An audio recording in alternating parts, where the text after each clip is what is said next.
మరి ఈరోజు నా ఒక విశ్వాసిని దేవుడు ఎప్పుడు కలిగి ఉన్నాడు? ఎప్పటి నుంచి నువ్వు దేవునికి తెలుసు? హల్లెలూయా. లేకపోతే నాకు ఎప్పటి నుంచి దేవుడు తెలుసు, నేను ఎప్పటి నుంచి దేవుణ్ణి నేను కోరి ఉన్నాను అని అంటే కొంతకాలమే మనం చెబుతాం.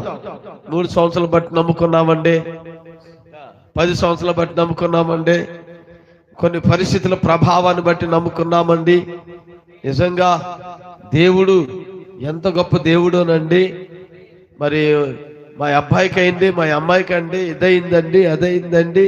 నిజంగా దేవుడిని మేము నమ్ముకున్నామండి. మరి చక్కటి మరి దేవుణ్ణి కలిగి ఉన్నామండి. ఈరోజు మేము మా కుటుంబము దేవుణ్ణి ఆరాధిస్తున్నామండి. ఎంతకాలం మించామా? ఒక 3 సంవత్సరాలు బట్టి మేము ప్రార్థనకు